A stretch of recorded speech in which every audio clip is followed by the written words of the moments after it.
State offices will soon be relocating in Fitchburg.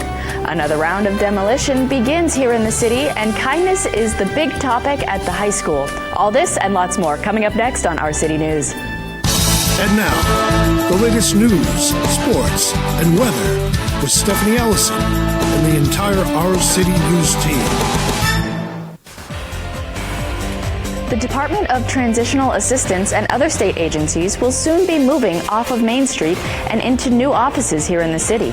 Our City News talked to Fitchburg Mayor Steve DiNatale about where they are headed and how it will affect these important services. Right here at the intersection of Knockhead and Sheldon Streets, right next to the Yarn Works, now a commercial development underway that will house the Department of Transitional Assistance and possibly other state agencies in the very offices that are under construction here. Yeah, in particular, we're looking at relocations for Department of Transitional Assistance and also Department of Mental Health. And I believe there are 3 other agencies. I think DDS, Department of Developmental Disabilities, will be in there as well. I'm not sure what the other one is. So there are at least 4. There's also a commercial business, a Foam Tech Corporation, who will remain in the building. And we're excited about, if for no other reason, we're repurposing one of our old, more stately mills from years ago, the old Sanatoy facility. So we're very happy about that, and we've worked quite diligently with the developer to get to this point today, and it's taxpayers' dollars well spent. More development in the north of Maine, west of Main Street area, as development in this city continues. Drivers are urged to use caution in one city neighborhood as changes to a familiar traffic pattern are confusing some motorists. Our City News looking very carefully at the traffic control signals and signs that are put here, right here at the intersection of Pearl and North Street at the Fitchburg State University campus.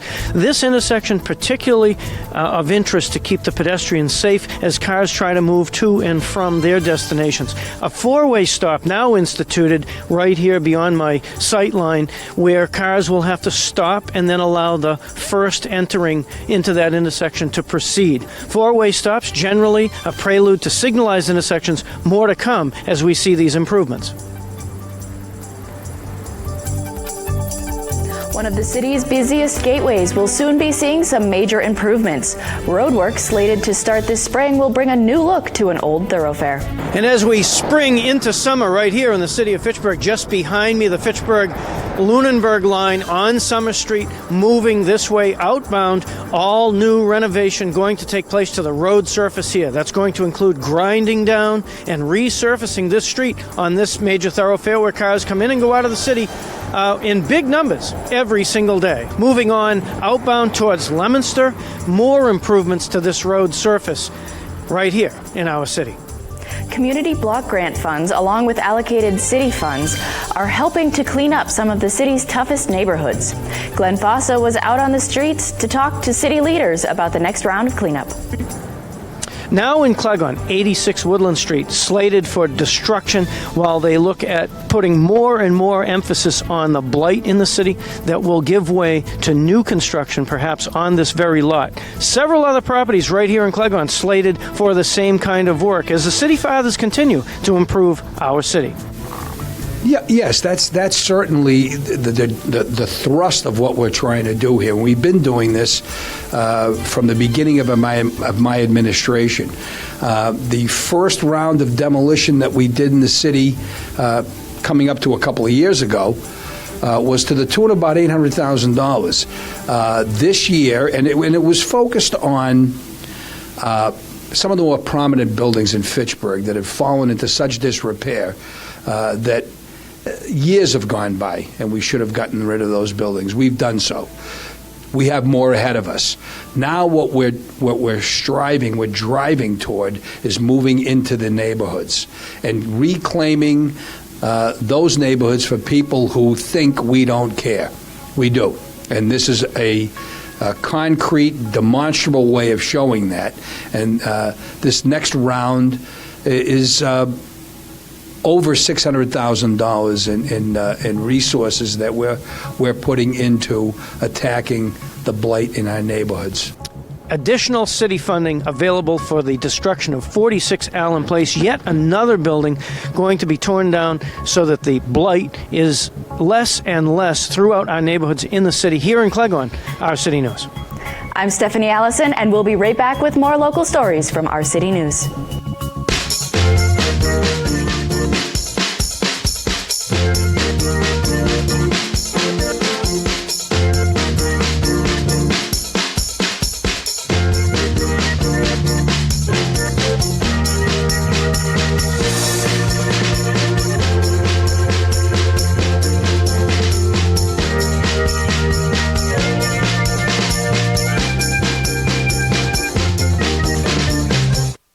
You're watching Our City News on FATV.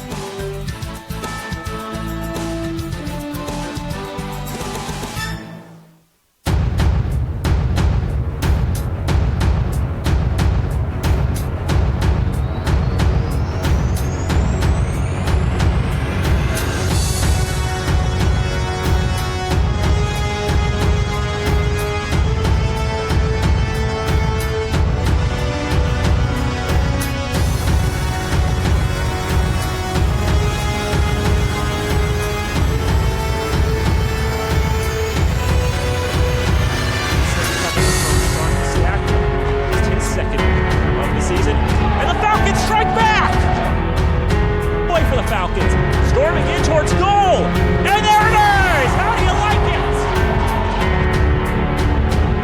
It's too strong to go off the stick. But Tina, wow! What a goal! I don't believe that!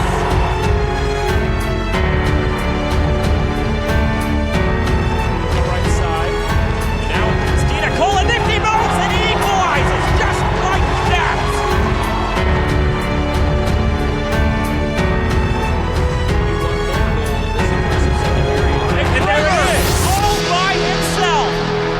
Live from the Wallace Civic Center on the campus of Fitchburg State University, FATV presents coverage of Hockey Night.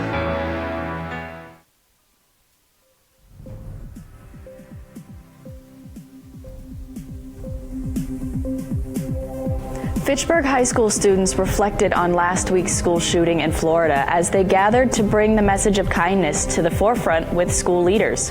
Our City News heard from several FHS students on how this tragedy hit home right here in Fitchburg. On the day after the horrific shooting in Florida, I was in Nashville, Tennessee at a conference with superintendents from all over the country. So you can imagine the conversations that were going on, because for all of us, when we saw what happened in Florida, the first thing we thought of is, there for the grace of God goes I. You know, that could be me, that could be our students, those could be our teachers dealing with this. So there's a lot of conversation, and as you know, there are a lot of different points of view on all of this, right? Should have done this, should do this, this is what we should do, this needs to be done. And that's a conversation that's going on. And as I said yesterday, I've always been convinced that teenagers have everything that they need to make sound decisions and to analyze a situation and come up with plans of action. I already believe that. But after I started hearing those teenagers in Florida talk, I was convinced. Because I'm hearing from these young people more common sense than I've heard from a lot of adults.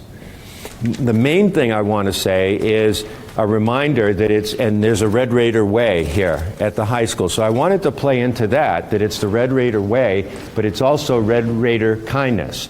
And then on the other side, because it doesn't cost any more to have another word done, so free. Free is good. So I thought on the other side, I'll do the remember. And for me, the remember has two meanings. The first one is remember Red Raider kindness. And then another meaning is remember all those who've lost their lives in unnecessary school shootings. Here. Well, this is a great opportunity because it's really a chance for me to roll out this initiative, which I'd been working on for a couple of weeks now, ever since the devastating blow that at the high school in Florida, where so many young people's lives were taken. I've been trying to think about a way to roll out an initiative that would be something that would make people think about our community and how the actions that we have in our community can affect the outcomes or affect events that take place. So that, when I thought about Fitchburg Public Schools, the word kindness came into mind. And I kept thinking about the so many ways that kindness was part of the work that we did. There was a group at Rheingold Elementary School that came out with the Kindness Initiative, where kids were asked to say or write kind things about their fellow students, and they talked about the transformation that made in the classroom. One of our middle schools created a kindness initiative where no one eats alone. And they made sure that if somebody was off by themselves at a table, somebody would go over and sit with them and eat with them and talk with them. And really, my understanding is that if you create a good, compassionate community and kind community, then people feel more welcome. They might not feel threatened. And if somebody is being challenged or is in a difficult situation, someone will notice and reach out to them. So then my goal was, how do I incorporate that and make that something that goes on longer than reading my email, which I sent out explaining this. And that's when I came up with the idea of these kindness bands, wristbands. And of course, they're the Fitchburg colors, red and gray. And one side of the band says Red Raider Kindness. And there's actually an initiative at the high school called the Red Raider Way, and it talks about respect and building community and all. And the other side says remember. And for me, that remember has two meanings. The first is remember to be kind. And the second is, let's remember all those who've lost their lives in schools and in other situations where maybe some kindness and more community might have intervened and helped. Just another example of social progress in the Fitchburg Public School system and in the district. This is Glenn Fosser, Our City News. Fitchburg's Our City News right here at Fitchburg High School with a big initiative on tap for us all with the student body. Naisha, good to see you today. Naisha Johnson, tell us a little bit about what this initiative really means to you and why you're so passionate about it. It means a lot to me because it can happen anywhere, and it's just, it would make more sense to keep everybody safe and to make it like a big thing to remember to be nice to everybody and to just allow like kindness to flow throughout the city. Kindness seems to be in the back of all of our minds, and we think it's standard equipment, but it isn't always. Yeah, I feel like there's always somebody that feels left out and feels like they're less than, but in reality we're all at the same place, and it should be treated that way. Everyone should be treated the way that they would want themselves to be treated. Jake, it's good to be with you today, and obviously you have school spirit, but this is a little bit something extra. Yeah, I mean, it's such a terrible event that happened in Florida, and you never expect it to happen at your school. And I think Mr. Roach hit it right on. He sent an email about just keeping the school close-knit as like a family, and I think the only way to really do that is just if everyone is communicating and as one and no one's left out. Thank you very much, Sage. This is an important initiative forward. It seems like we have a energy with both student body and, of course, staff. Absolutely. Everybody in the student body always tries to help out, tries to do as much as they can to make everybody feel welcome around the school. Clubs around the school, such as like the Current Events Club, we have a little jar and guidance that has little notes just to like pick you up if you're having a tough day, stuff like that. The whole moral of the school is really helpful, as long as the club. So, as of all of the kindness and the respect, we want to pray for the shooting in Florida because, like Jake said, no one has expected it. I mean, there could be things that can make things happen like you never know. And it's really important to treat others the way you want to be treated because everyone is different the way they are. You never know what they go through, and you never know how they deal with things at home or at school. So it's really good if you respect people the way they are. It doesn't matter about the color. It doesn't matter about the weight. It doesn't matter anything. All that matters is that everyone is different and that everyone is beautiful the way they are. and just hope that everybody knows that everyone should be respectful as possible. So I just want to follow up with what Aaliyah said, and I just want to say it does come upon us hard because it could be our school that this could happen to. So prayers to Florida, and I just want to say I pray for all the families that had to go through this tough time because it could have been us, and I could not imagine what I would have done if this did happen to our school. So I just pray for all the Florida people, and everyone should be kind to everyone and treat everyone how they want to be treated, because you wouldn't want to be treated in a bad way and then expect it back to you. So everyone should treat each other with kindness. My prayers go out to everybody, that passed away. It's very sad and tragic how everything happened. Everybody's in a better place. God got them in better places in their hand. I just want to have my prayers out for everybody that's going through the pain right now. Everybody knows that things will get better in life. My prayers out for you guys, and that's all I have to say. Thank you. Kindness in the forefront right here at Fitchburg High School. This is Our City News.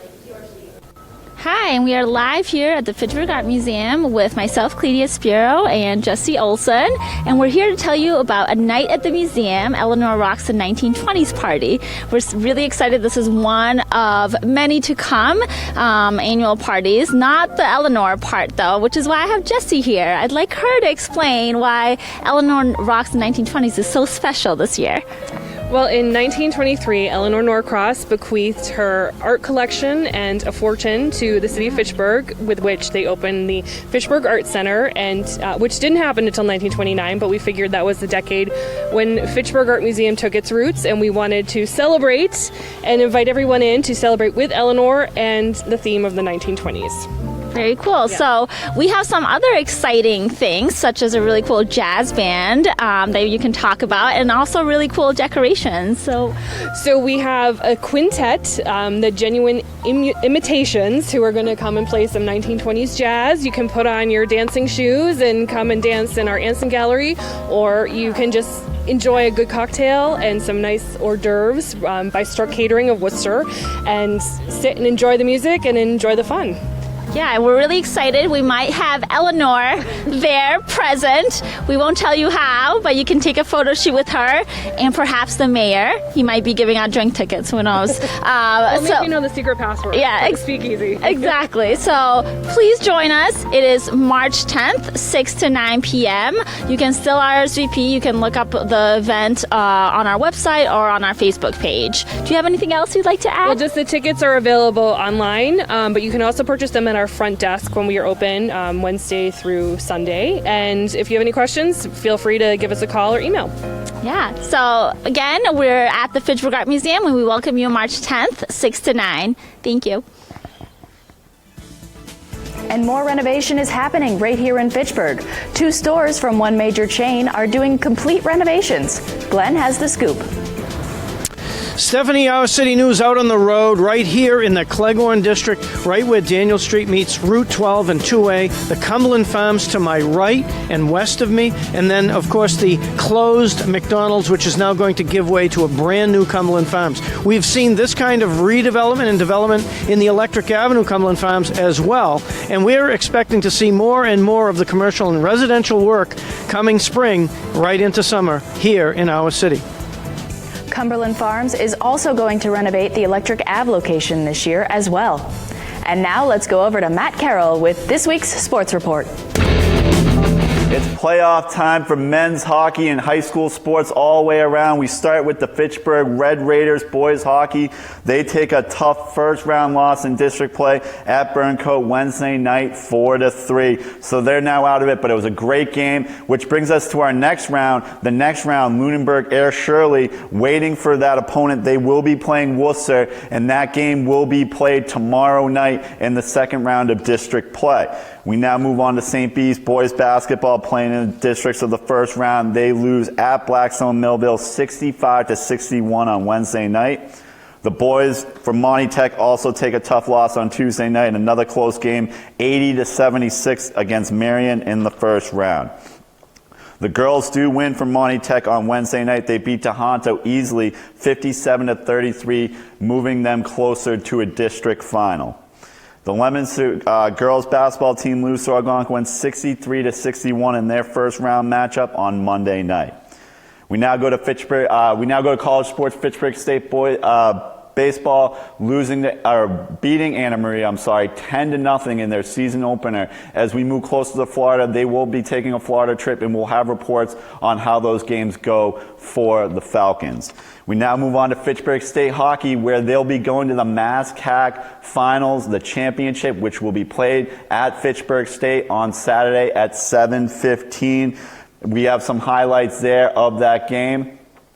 We start here with the first goal. Fitchburg able to get the puck on the side where Figgy's able to put it in for the Falcons, giving them the 1-0 lead with 8:08 left to play. Here's the replay. There you go. Figgy is able to find a spot in the net and give the Falcons the early lead. Here on this next replay, we have here's the start of the second intermission. The Falcons coming out, and they're ready to go. And it's a good start for them right off the bat, about actually halfway through the Falcons. Here's DiNicola. DiNicola looking for a shot. Puck is deflected up into the air, and guess who's there to put it back? It's Figgy again. Figgy right here. That's his second goal. He ended up getting the hat trick, and we got more highlights as we go through here. Here's the replay. The puck's on the ground. No one from Salem can get it out of there. And again, Figgy's been doing it all season, is there for the Falcons. Here we got the Salem State just does not go away. Salem has been in this position before. They've been to many MASCAC finals and semifinals. So here you got the deflection. Salem able to score as Victor lost the puck. We have the replay coming up for you. Victor loses the puck here.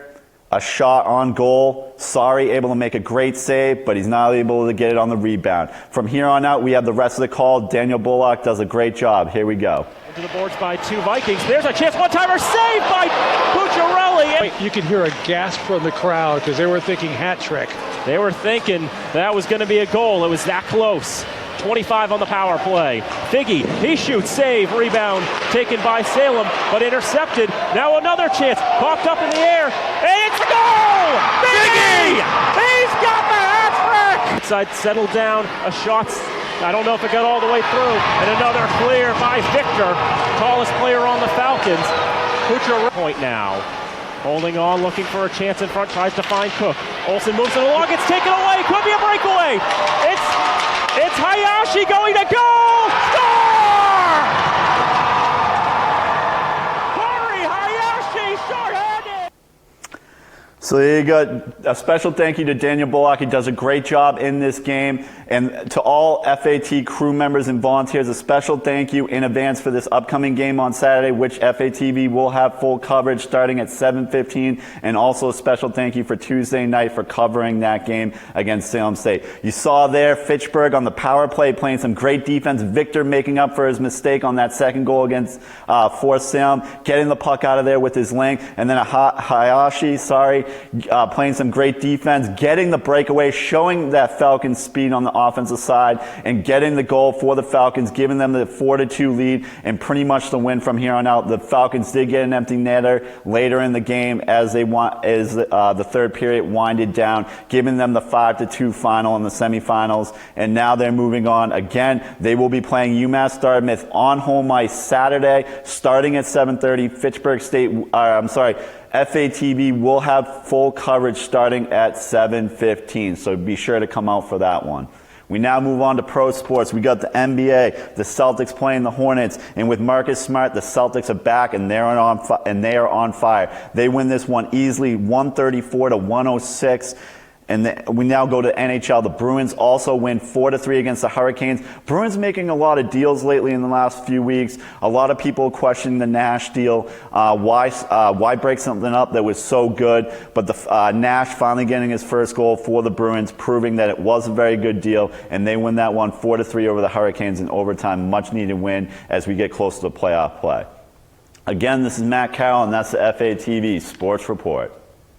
We'll be right back with more from Our City News on FATV.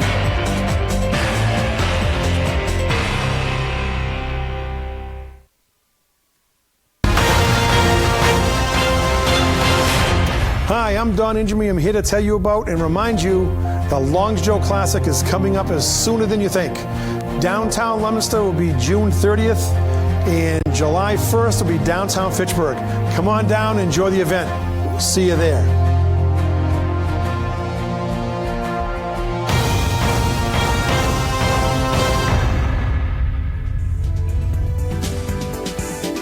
Thanks, Matt. This week on FATV. Tuesday at 7 p.m., Barbara and You with guests from New Players Theatre Guild. Wednesday at 7 p.m., Inside Fitchburg with Fitchburg State President Dr. Richard Lapidus. And on our government channel, Monday at 7 p.m., the school committee meeting live. And Tuesday at 7 p.m., City Council meeting live. All eyes are on the sky here in Fitchburg as a brand new show opens up here in the city. Silent Sky is making its debut starting March 9th. Let's take a look. Ladies, correct on both counts, Mr. Shaw. Good morning, Mr. Shaw. Back again. And so soon. Just passing by, dropping these off and picking those up. Class A. Good morning, Miss Levitt. So Silent Sky is a play about these amazing women astronomers who worked at Harvard Observatory back in the late 1800s and early 1900s. And it's quite interesting because it's a local story that I hadn't heard of before this particular script had come out. The lead character in this play is Henrietta Leavitt, who is based on the real-life Henrietta Leavitt, who was actually born in Lancaster, Massachusetts.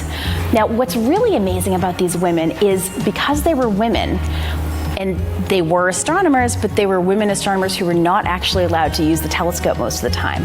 Their job was very specifically to take the photographic plates that the men were collecting and do a lot of calculation and classification of the stars. Now, what's really tremendous about all of this was, despite the fact that they were working in a men's world, some of these women were so brilliant and had this tremendous insight into what was going on in the universe. In fact, Henrietta Leavitt, who is the main character I had mentioned earlier, she would have probably gotten a Nobel Prize had she still been alive when they realized how important her observations had been. She was the first person to realize that there were these blinking stars called Cephids. And because they blinked, it was the first time she was able to figure out when a star looked, there were two stars that looked equally bright. The blinking could help tell which was farther away and which was closer. Because of that, she was actually able to use calculations, and other people finally put this all together to realize that you could actually see not only how far stars were, but how far the galaxies they were in were. At the time, the big question was, is the Milky Way the entirety of the universe? And there were a lot of debates about that. It was actually Henrietta Leavitt's work that allowed people to realize that, in fact, the universe is full of potentially billions and billions of galaxies. So this play tells the story of these women and the tremendous work they did.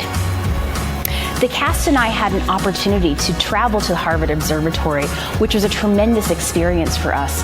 We're trying to keep the play as authentic as possible, and we had the opportunity to actually see the tools and the notebooks that these women worked on in their original handwriting. So it was really helpful for the cast to better understand what the environment was for these women. And for me as a director, it was super helpful to really know what the tools looked like so that when we built props for the play, we could try to be as authentic as that as possible. Silent Sky is being produced by New Players Theatre Guild, which is a theater that's been operating in Fitchburg for many years, and it's a group that I've been a part of for as long as I've lived in central Massachusetts. The play itself is being produced on the weekends of March 9th and March 16th. There are performances on Friday and Saturday evenings at 7:30, and performances on both Sundays at the matinee at 2 o'clock. I'm Christine Gurdon. I'm the director of Silent Sky, and I would love to see you at the show.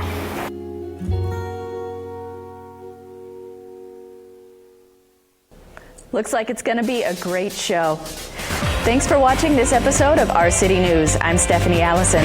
This episode is brought to you by KCMC Management, our local Dunkin' Donuts. If you have a story you'd like us to share, email us at ourcitynewsfitchburg@gmail.com. From all of us here at FATV and Our City News, pull on those rain boots, Fitchburg. It's going to be a sloppy day.